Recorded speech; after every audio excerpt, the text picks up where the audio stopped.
Usa ka pagtuo, usa ka tingog, usa ka katawhan.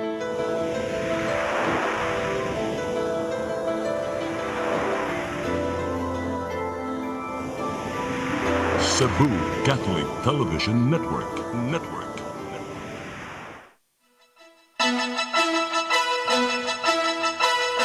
Uluhan sa mga balita sa Sayri 47.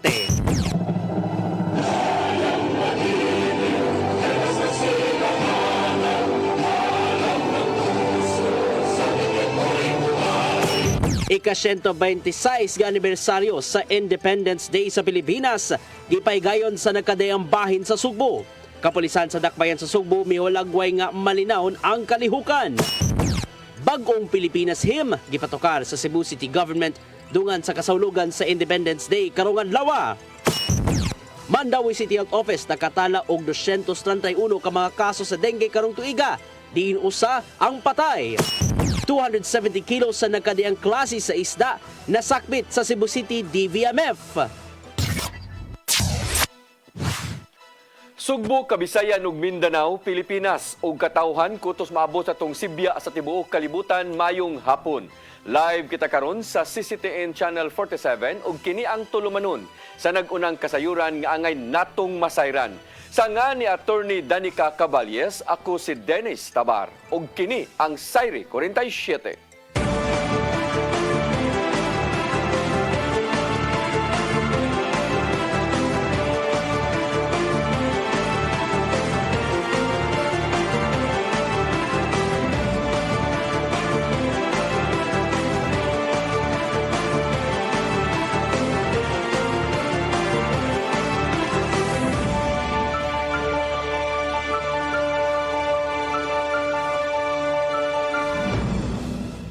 Ug karon sa kompletong detalye sa atong mga balita, pagsaulog sa ika-126 nga anibersaryo sa kaugalingnan sa Pilipinas, gihulagway sa kapulisan sa Dakbayan sa Sugbo nga malinawon. Daghang mga pulis gipakatap sa kadalanan sa kadlawon pa lang tungod sa kadaghan sa kalihukan. Ang kasayuran ihatod ni Arnold Bustamante. Gihulagway sa kapulisan sa Repe Sugbo nga hapsay og malinawon na ang paghandom sa kasumaran sa ika-126 nga kaugalingnan sa Pilipinas. Ang kagamanan sa Repe sa Sugbo misugod sa ng programa sa Independence Day sa usa ka marcha gikan sa Fuentes Menia paingon sa Plaza Sugbo.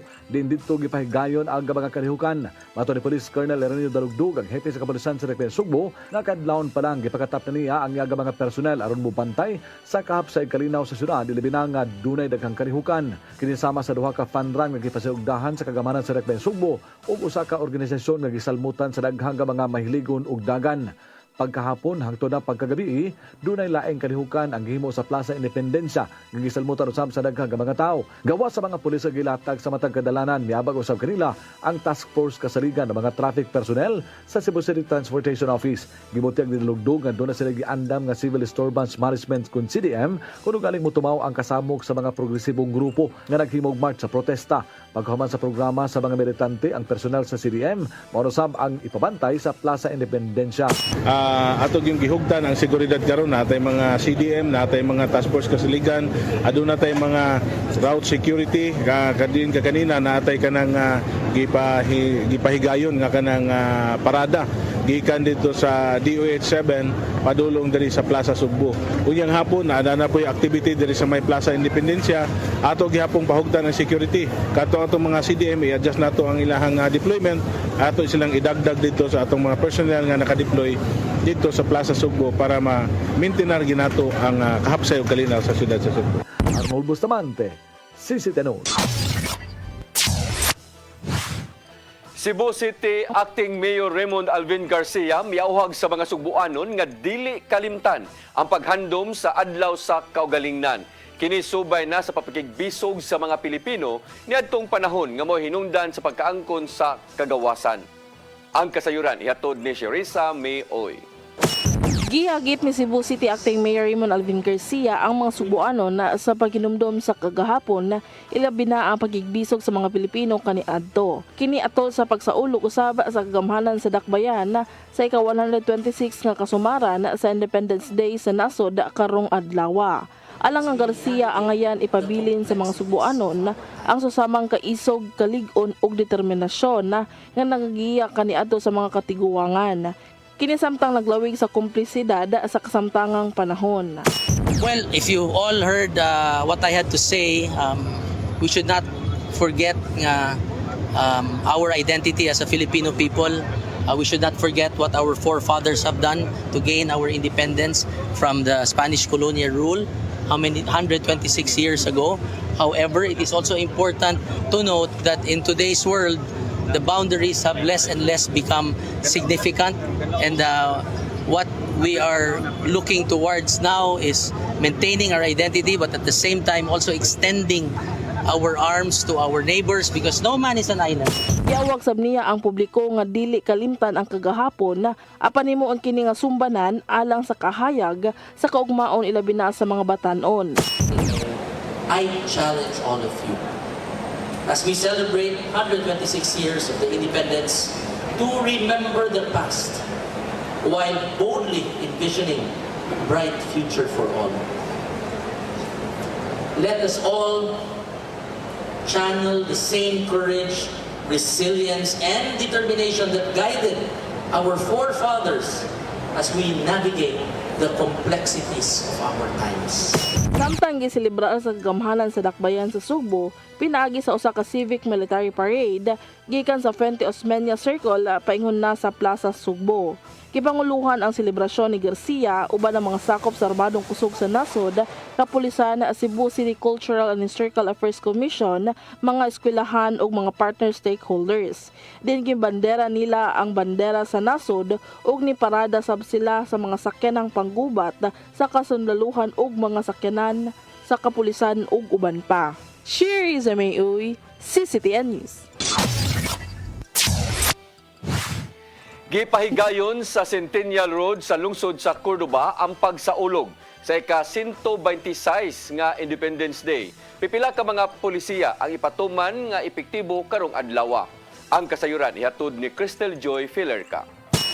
Subay sa pagsaulog sa ika-126 nga Independence Day karong adlaw, gipahigayon usab sa lungsod sa Cordova ang pag-relaunching sa Discipline Zone nga mao ang Centennial Road sa Barangay Alegria. Kung diin epektibo karong adlaw, ipatuman na ang pipila ka mga polisiya aron mahimo gid kining Discipline Zone. Sama sa bawal ang pagpanigarilyo, pag-drive nga nakainom, dili saktong pag-segregate sa basura, pagpataka og labay sa basura, pag-parking, pag-drive nga walay helmet ug pag-inom og ilim nung makahubog. Lakip usab sa ipatuman mao ang curfew sa mga menor de edad gikan sa alas 10 sa gabi hangtod sa alas 4 sa kadlawon. Sumapa ni Mayor Suwan nga adunay kagawasan ang katawhan sa buot nilang buhaton sa maong lugar. Apan ang importante nga dili sila makalapas sa mga balaod nga gipatuman sa maong dapit. Hangin kayo nga we make this event during Independence Day.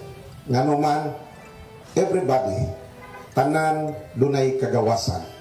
No, but ang kagawasan sa usa ka tawo mohunong kung ang atong hisgotana makalapas siya sa balaod o makalapas sa kagawasan po sa laing nga tawo. Ang maong mga polisiya gipatuman isip mga preventive measures aron malikayan ang mga krimen. Kiniusab aron nga magpabilin ang kaluwasan ug seguridad dili lang sa mga residente apan lakip na usab sa mga turista. Gidugang sa mayor nga sa wala pa ang relaunching, nakahanay na ang sistema aron nga mapatuman ang discipline zone. Maong gitugyan ni Mayor Suwan ngadto ni Police Major Joffrey Grande ang Chief of Police nga maimplementar gyud ang plano ug giawhab usab niya ang katawhan sa pagsunod niini. Ko nako, this is a discipline zone. No? So kung dili nato mabuhat ang angayang buhaton sa atuang lugar nga atong gideklarar nga discipline zone, how can we make it sa uban nga area nga wala nato gideklarar? Crystal Joy Filerca, CCTN News. Mandawi City nitimaan sa ika-126 nga anibersaryo sa Independence Day, samtang si Mayor Jonas Cortez niauhag nga dili usikan ang sakripisyo sa mga katiguangan alang sa kagawasan nga nasinati karon. Ang kasayuran ihatod ni Mary Rose Sagarino.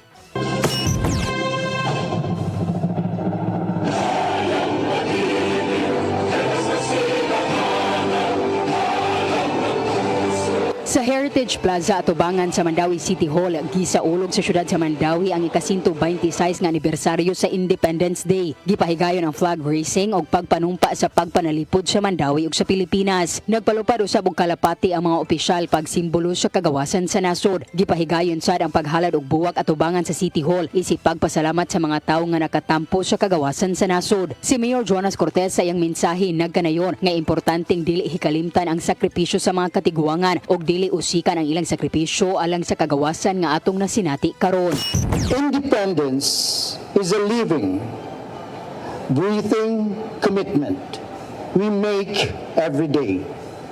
It is about coming together, working hard, and building a city that reflects the best of who we are. Public service lies at the heart of this mission, whether it's through acts of kindness, community involvement, or supporting our local businesses. Every effort counts. Together, we can create a wave of positive change. Kauban sa opisyales sa dakbayan ang ubang ahensya sa gobyerno, ang Philippine National Police, Philippine Coast Guard, Armed Forces of the Philippines, Bureau of Fire and Protection, Bureau of Jail Management and Penology ug Department of Education. Kauban sab sa pagtimaan sa Independence Day sa Mandawi, ang Kapuso Love Team nga sila si Barbie Forteza ug David Licauco. Sila nag-promote sa ilang umaabot nga historical action drama series nga Pulang Araw.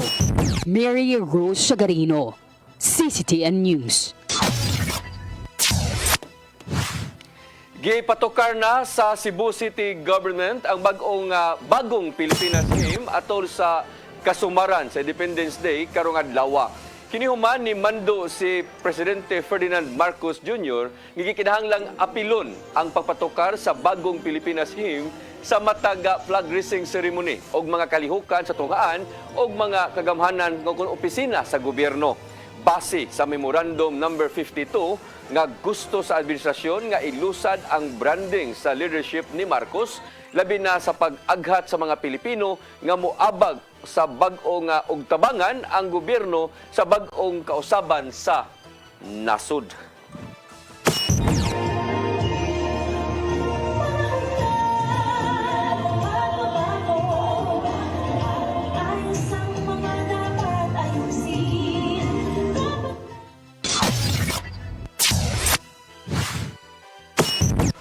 Mosunod, Mandawi City Health Office nakatala og 231 ka mga kaso sa dengue karong tuiga diin usa ang patay. Kanaw guman pa mga balita sa magbalik sa Sayri 47.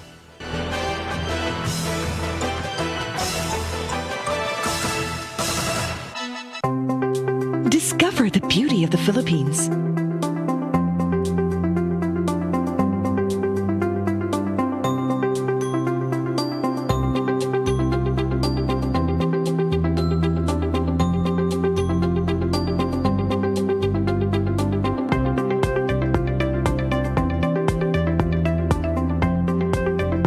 Philippine Airlines, the country's flag carrier.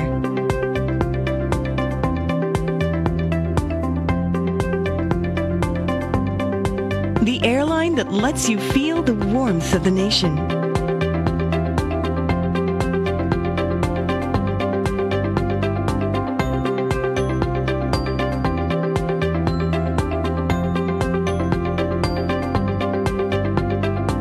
Mabuhay!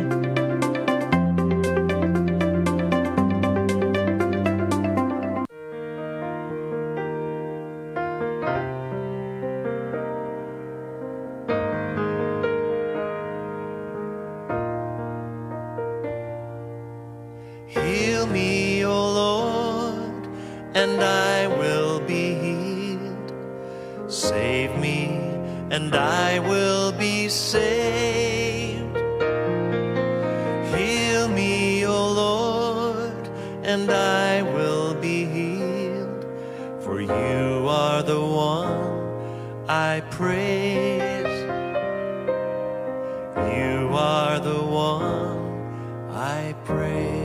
Sing it with me.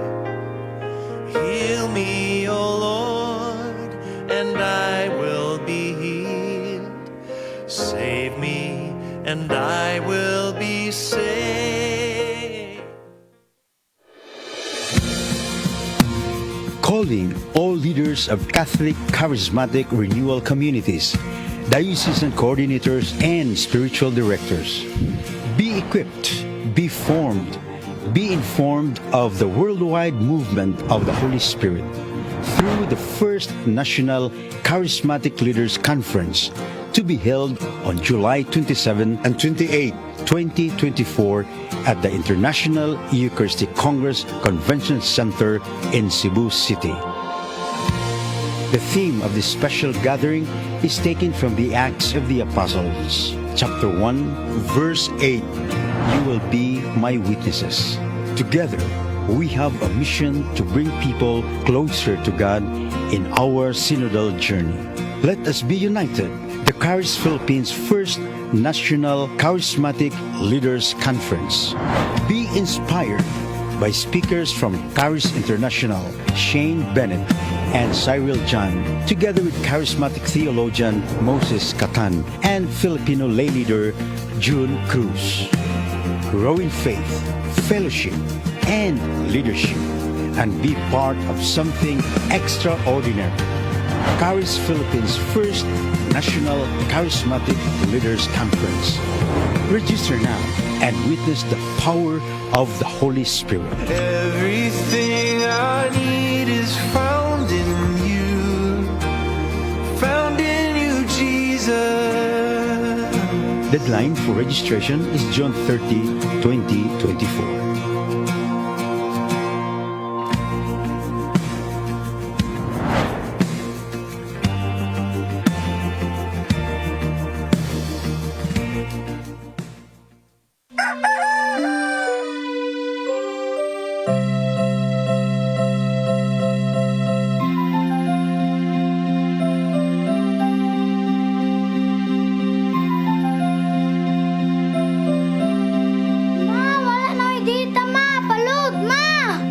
Sorry ma'am, na-late ko. Nangita pa mong gusto para internet sa kong anak ma'am. Ay, wala na yung problema. Pag sinisibo. Sinisibo, sinisibo. For your internet connection. And for the signal of your cable TV. So fast and straight the transmission to your home. Sinisibo. Sinisibo, sinisibo. Offers you to have fiber optics. For your viewing experience, perfect and clear so fast. So great and affordable for you to enjoy. Sinisibo. Cine Cebu Television Network Incorporated offers fiber to the home broadband internet bundled with fiber to the home cable TV connection. Cine Cebu Television Network Incorporated with its operation in Metro Cebu and the whole province of Cebu soon. And affordable for you to enjoy. Sinisibo. Di siya kumutuog na Ginoo. Ado na pod Ginoo. Pero magulo ng bata da. Nangita lagi ni gatas. Ang mga tao wala mo duol kaniya. Kasabot ka akong ipakuha.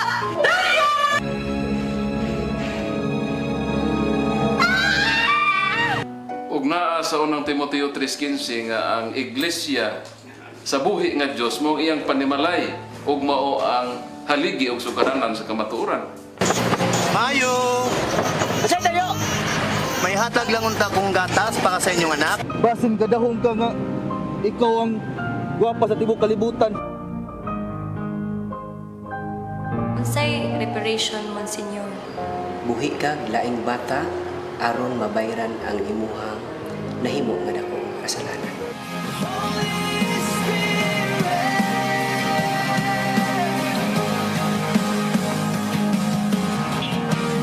Daghan ka nato ang nagduda kung doon na bagay Ginoo o wala.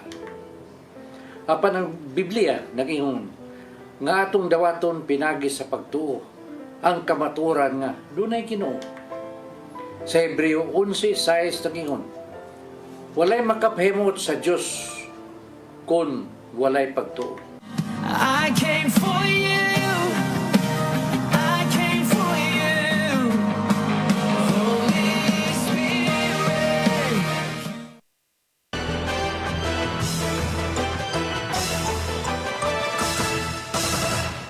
Balik sa atong mga balita, Mandawi City Health Office nakatala og 231 ka mga kaso sa dengue karong tuiga. Usa sa nataptan ang namatay. Karong hapon sa ting-uwan, kung panahon sa ting-uwan, giauhag ang mga residente sa pagpanglimpyo sa ilang palibot. Ang kasayuran ihatod ni Mary Rose Sagarino. Sa talaan sa Mandawi City Health Office, ang namatay sa dengue gikan sa Barangay Basak. Matod sa City Health Officer nga si Dr. Debra Maria Katulong nga halos susama ra ang gidaghanon sa kaso sa parehong mga buwan ni aging tuig nga anara usab sa kapindos-hintos ka mga kaso. Matod ni Katulong nga nagpahigayon sila karon og information education campaign sa mga residente. At the start of the year gyud mabinantayo na ta, pero all the more karon nga dayon ng ulan. So sa ato ang mga barangays, even wala pa mag-ulan, nagsugod na ta og kanang mga dengue awareness sessions no sa ato ang mga community members.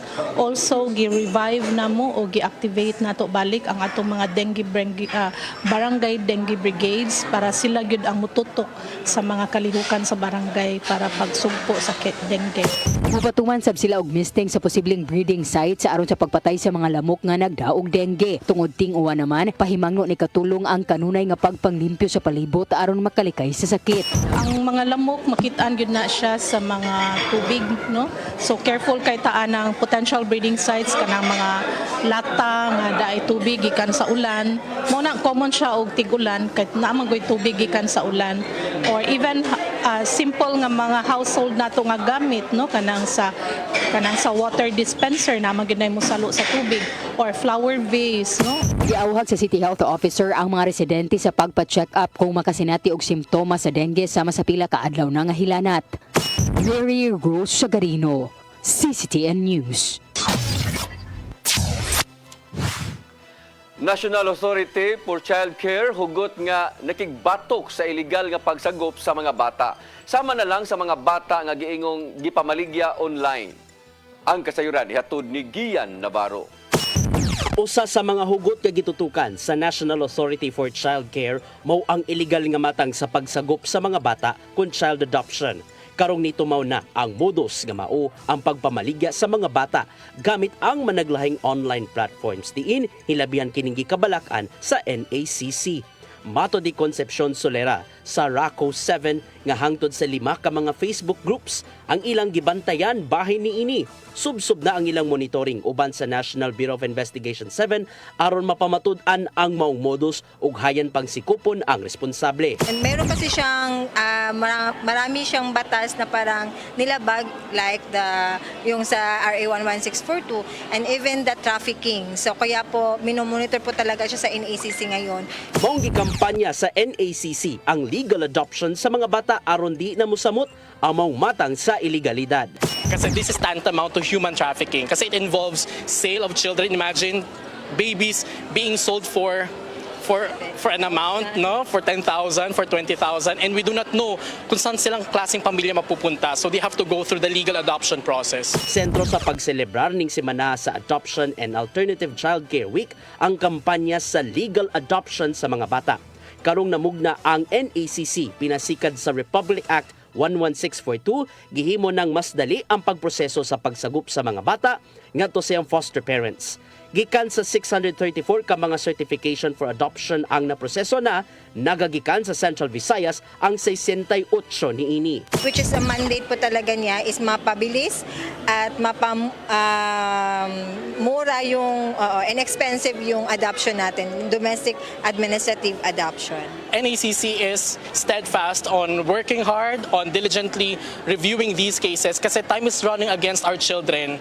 So importante na as early as possible ma-issue na yung ma-finalize yung adoption nila so they can have a family that they can call their own. Duha ka tuig nang nag-operate ang NACC ug usa kini ka attached agency sa Department of Social Welfare and Development DSWD nga mo'y magatiman sa pagsagop sa mga bata. Gian Navarro, CCTN News. Maayo pa ang kalidad sa hangin sa Central Visayas taliwa sa netabong pag-ulbo sa kanlaon sa bulkano didto sa Negros Oriental. Ang air quality status sa Environment Management Bureau 7 anaa pa sa good quality. ang hangin bisan og adunay pagtumaw sa sulfur dioxide gikan sa mao nga bulkan. Gipasabot nga dili pa makadaot sa panglawas ang kahimtang sa hangin human gipaubos sa testing sa AMV7 sa pipila ka bahin sa Sugbo. Padayon hinuon ang air quality monitoring sa AMV7 sa managlahing mga istasyon sa rehiyon. Subay kini sa way puas nga pagbantay sa bulkang Kanlaon nga anaa pa karon sa alert level 2. Cebu City Police Office nakadawat og 11 ka mga bag-ong sakyanan gikan sa kagamhanan sa dakbayan sa Sugbo nga himuon nga patrol cars sa mga police station. Ihatag kini sa Cebu City Hall sa dili pa ang palarong pambansa karong nga sunod buwan. Ang kasayuran ihatod ni Arnold Bustamante. Kagamanan sa dakbayan sa Sugbo mohatag ng usab og laing brand new nga mga sakyanan ngadto sa Cebu City Police Office aron magamit kini sa dili pa ang palarong pambansa sa Hulyo 2024. Mismo si Cebu City Acting Mayor Raymond Garcia ang mipahibaw nini ngadto sa mga sakop sa media human sa programa sa pagtimaan sa adlaw sa kaugalingnan sa nasod labot sa bag-o nga mga sakyanan. Matud sa kasamtangan nga mayor sa dakbayan Sugbo nga natong unang command conference niya sa kapulisan sa dakbayan nihangyo kini nga dugangan ang ilaga mga sakyanan. Tungod dinhi gisanong ni Garcia ang mao nga hangyo di inapuran niya ang 11 ka mga police station o tag-usa ka police patrol cars nga magamit silang pagpatrolya. Gitingwa sa mayor nga atol sa palarong pambansa, daghang mga pulis aga makita diha sa kadalanan tungod kay ilang gipaabot nga moabot sa kapin na 20,000 ka mga atleta ang moanhi sa dakbayan sa Sugbo gikan sa tanang rehiyon sa Pilipinas. Tingali in 2 to 3 weeks we will already have them turn over sa police also in time for the opening of the palaro because we want more police visibility especially sa palaro because we're expecting so many people, mga 25,000 kabuok athletes and their families. Gasto ang kagamana sa dakbayan sa Sugbo og 8 milyones ka peso sa pagpalit sa 11 ka mga bagong sakyanan nga gikuha sa panundanan sa Peace and Order Program sa syudad. Tungod sa mga kalambuan, gihangop ni Police Colonel Erneo Dalugdug, hepe sa kapulisan sa dakbayan Sugbo ang ihatag nga sakyanan sa kagamanan sa syudad. Nagpasalamat siya sa walay puas nga suporta sa kagamanan sa dakbayan Sugbo ngadto sa kapulisan. Matod ni Dalugdug nga dako kay kini nga tabang aron magpabilin ang kamalinawon sa dakbayan sa Sugbo. So kami mapasalamaton sa padayon o kanunay nga suporta sa local government unit sa Cebu City tungod sa madali nga ako kay usa na siya nga atong dako kay tabang na ma-maintain nato ang peace and order labi na kay adunay ang iyang isa sa iyang marching order nga kining police visibility. Pasalig ang police official nga ila kining ampingan sa paggamit aron dili ni dali nga madaot. Arnold Bustamante, CCTV News. Dugang kahigayunan sa trabaho gilauman sa Department of Labor and Employment dinhi sa Region 7 karong nag-graduate na ang mga tinun-an. Kini ang nakita sa ilang regional director dungan sa papahigayon sa Kalayaan Jobs Fair. Ang kasayuran ihatod ni Gian Navarro. Sa gipaygayong Kalayaan Day Jobs Fair sa Department of Labor and Employment 7, naabtan sa news team ning aplikante nga nagmalipayon human na hired on the spot. Nakapasar kining graduado sa kursong secondary education gikan sa Bohol sa gisudlang trabaho isip ESL teacher. Wa kini makatuo sa maong maayong balita karong first time nang nangita og trabaho. Apan gitato niya nga ang makuhang sweldo maggamit sa pagpangandam sa board exam aron mamahimong magtutudlo. Kanang na kuan jud na ko ba na ako ga-expect God nga ma-hired ko kay I'm not really good on English communication but I did it. Mong gipanginaot ni Dole 7 Director Lilia Estiliore nga makabaton og dugang kahigayunan sa pagtrabaho ang mga first-time job seekers. Ilabi na nga daghan na ang nakahuman karon sa pagtungha, kolehiyo man o senior high. Yes, gani daghang mga bakante nga they don't need experience, no? So nalipay ta nga senior high gani, no, ilang pangdawaton na graduates. So nalipay ta nga unta mas mudaghan pa musaka pa atong mga hired on the spots. Maong tuyo silang ni Paygayon sa Kalayaan Jobs Fair sa SMC side dakbayan sa Sugbo diin kapin 3,000 ka mga bakanting local jobs ang nagpaabot gikan sa 36 ka mga participating employers. Uban kini sa pagpakig-alayon sa Cebu City Government pinaagi sa DMDP. Yes, daghan mang naka-line up pod, no? And as of now gani nasa ta sa Bohol, nasa ta sa Negros, and then at anytime, kung makita na nato nga daghan-daghan na ang mga bakante, so we will be organizing the job fair. Nauman pa ang dugang pa mga job fair nga pasiugdahan sa Dole 7 sa musunod pa mga panahon. Sama na lang sa job fair nga ipaygayon sa Mactan Export Processing Zone CONMEPS. Gian Navarro, CCTN News.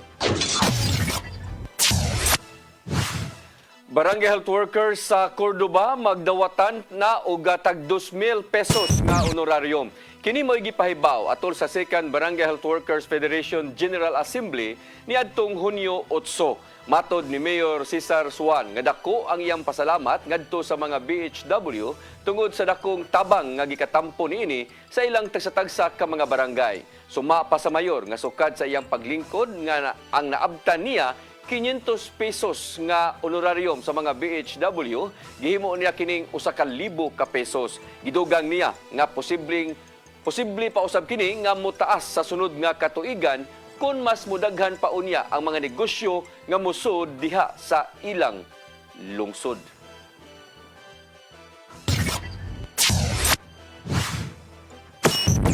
Mosunod, 270 ka kilos sa nagkadayang klase sa isda nasakmit sa Cebu City DVMF. Kanaguban pa mga balita sa magbalik sa Sayri 47.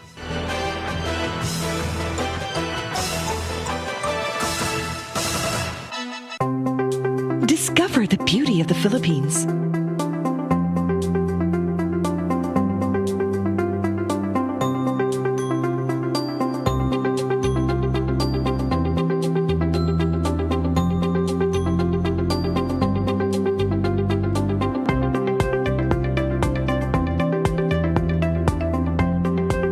With Philippine Airlines, the country's flag carrier.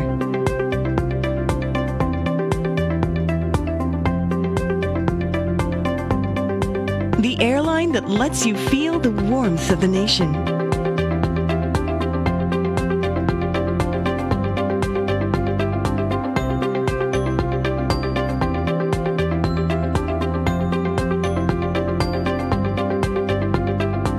Mabuhay!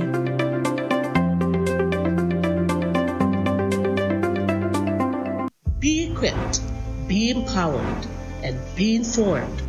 CARIS Philippines. 2 national events will be held in Cebu City this year. First is the CARIS National Leaders Conference, a gathering of spiritual directors, diocesan coordinators, and all leaders of charismatic communities on July 27 and 28, 2024 at the IEC Convention Center. For this first ever gathering of CARIS Philippines leaders, Moses Catan and June Cruz will be joined by renowned CARIS international speakers Shane Bennett and Cyril John. The event will be hosted by Couples for Christ in Cebu with the theme, You Will Be My Witnesses, Acts chapter 1, verse 8. Registration is now open for the July 27 and 28 Leaders Conference. Come October 4, 5, and 6, another gathering will be held in Cebu City. The first National CARIS Conference, which is open to all charismatic communities, realities, and expressions.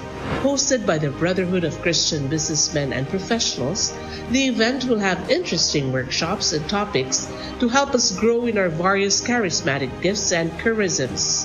Watch out for more details about this event from our host BCBP in the coming days. Meantime, let's be ready to join these gatherings and pray for the outpouring of the current of grace in the Philippines.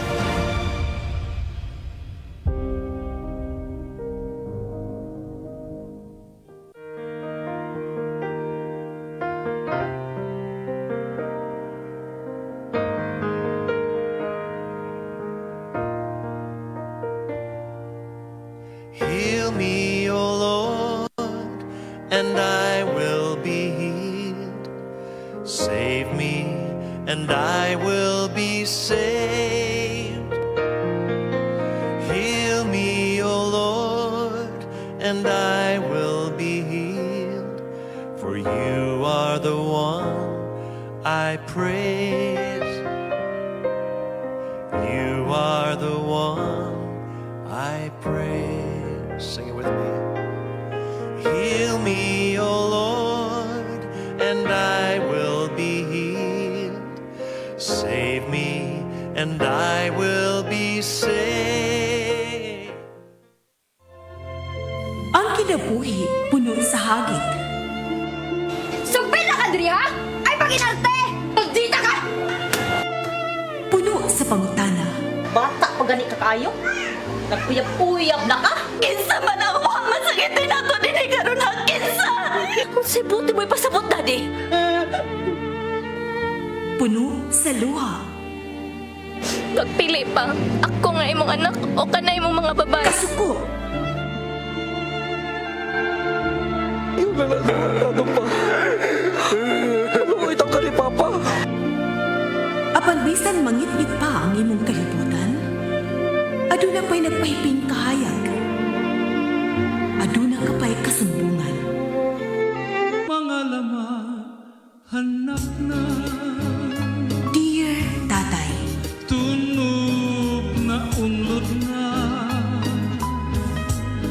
Nganong handungan. Wailaing pagi aron masabtan nato ang Biblia. Kinanglan nga doon natay relasyon kang Isus. Hangtod sa layan natong panaguban, daghang salamat. Shalom. Tunog na unlod na.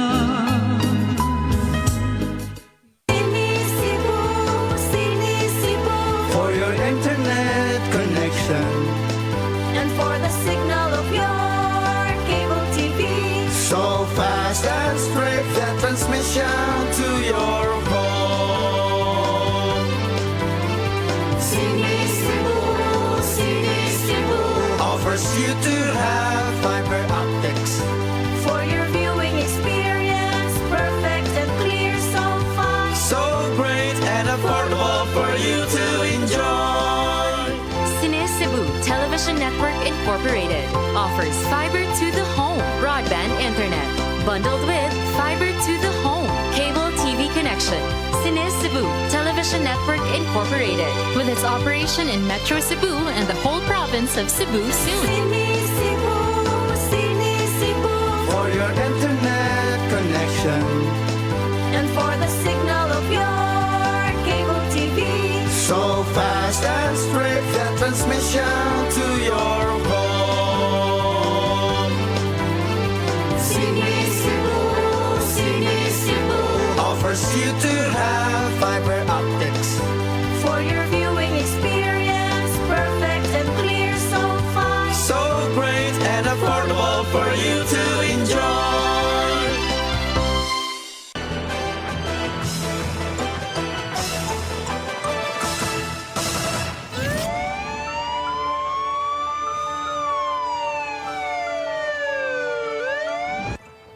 Balik sa ato mga balita, moabot ngadto sa 270 ka kilo sa nagkadaiyang klase sa isda. Ang gisakmit sa Department of Veterinary Medicines and Fisheries. Nasayran nga ang maong mga isda nga pinabuthan, hinundan nga nagpahigayon og operasyon ang DBMF uban sa Bureau of Fisheries and Aquatic Resources. May pahimangno ang Pangulo sa DBMF nga si Dr. Alice Utlang nga muhunong og papabaligya og mga isda nga pinabuthan tungod kay peligro kini sa kalikupan o sa panglawas sa tao kung makakaon tungod sa chemical niini. Gibanabana nga moabot ngadto sa 468,000 ka pesos ang kantidad sa multa ang mga nahingtungdan base usab sa Philippine Fisheries Code of 1998. Gipasalig ni Utlang nga ubos sa iyang liderato diha sa DBMF nga dili niya tugutan ang bisan kinsa nga mobuhat og pagdaog-daog sa mga kahayupan.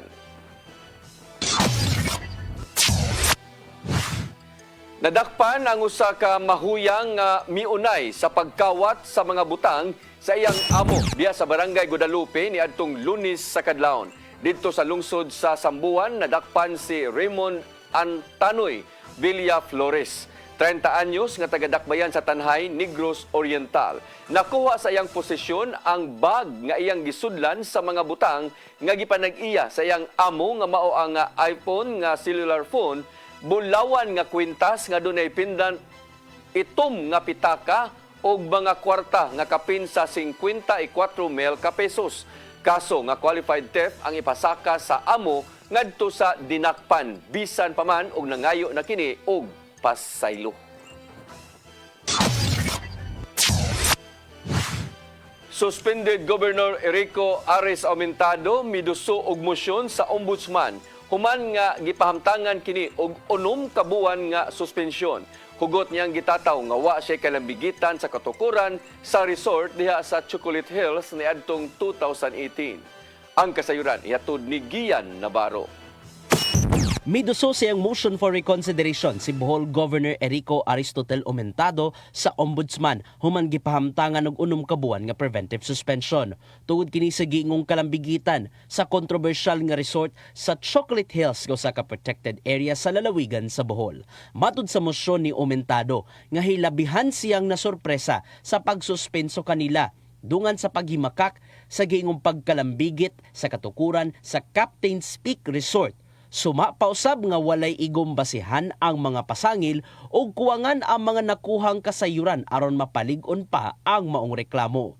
Gihimakak ni Aumentado sa katukuran sa Captain's Peak Resort sa lungsod sa Sagbayan niadtong 2018 din ng panahona siya ang kongresista sa segundo distrito sa Bohol. Wala usab siya gidapit sa Protected Area Management Board kon PAMBI meeting niadtong Hulyo 2022 diin gi-endorso niya ng panahona ang katukuran sa maong resort ug hayan na aprubahan. Gawas ni Aumentado, suspendido ang 68 ka mga opisyal sa Bohol o mga ahensya sa gobyerno subay sa nagpadayong investigasyon bahin sa pagtukod sa maong istruktura sud sa protected area. Maong gipanghinaot ni Aumentado nga libkason unta sa ombudsman ang gipahamtang nga preventive suspension og himuong tarong og patas ang nagpadayong pasiunang investigasyon. Gian Navarro, CCTN News.